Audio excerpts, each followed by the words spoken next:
much in the river. I spend most of my day here. And from the waist down, it is my Budgie Smugglers, which is why the camera ends here, because nobody needs to see that. You say that. I've seen the mums on those CBBC tours, Steve. They love a bit of Backshall.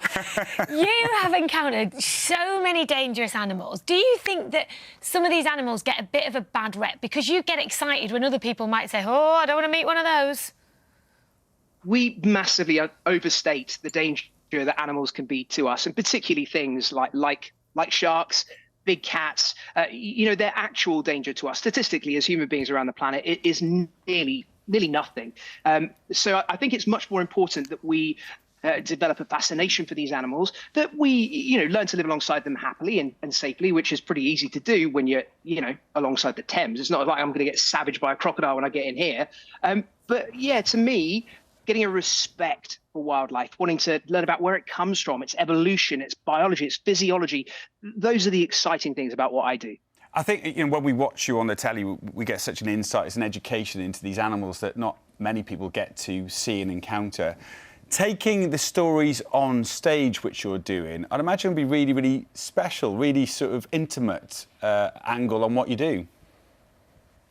I hope so. I mean, I kind of think this could be the biggest thing that I've ever done. I've been touring theatres both here in the UK and around the world, Australia and Asia, for about 15 years now.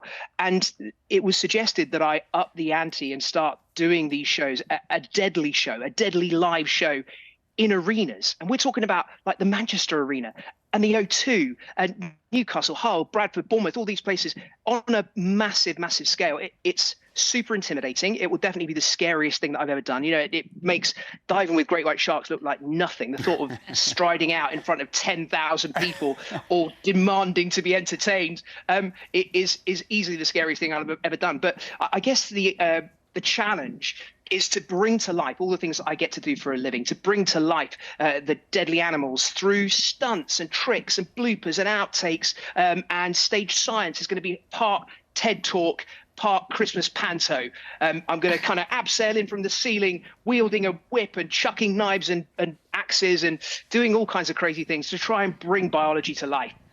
I think that'll do the job, yeah.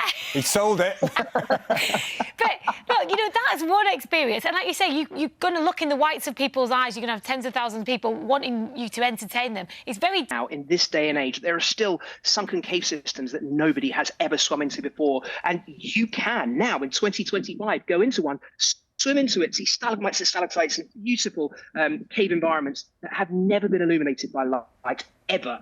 That wow. Yours are the first human eyes ever to see them. I think it's a very motivating thing for young people who might think that our planet is tame and long explored, to know that there are still mountains that have never been climbed. There are still rivers that nobody has paddled down, even now in 2025.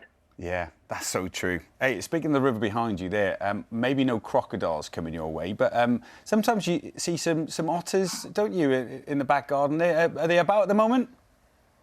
Yeah, I am actually probably the most excited person by poo in the entire world. I'm looking right now at a big lump of otter poo. It's called spraint down on the dock below me, which shows me that they were here last night. I haven't checked my camera trap yet, but they were out here, just this evening. Could have been an otter, might have been one of the kids, just saying. Oh, was Helen. I thought you were going to say... I didn't think of that. Yeah, I thought you were going to say you often see an Olympian out on the river. Yeah, that's also possible, that's Steve. True. Steve, good luck with it. Always a pleasure to see you. Good luck with the tour. Thank you so much, you guys. Pleasure to speak to you. Cheers, Steve. Now, today marks 5 years since England moved to an opt-out organ donation system. Since then, everyone is considered a donor unless they choose not to be. Now, it was a big step, but around 7,500 people are on the waiting list right now. We look back at when Eliza, who was given a second chance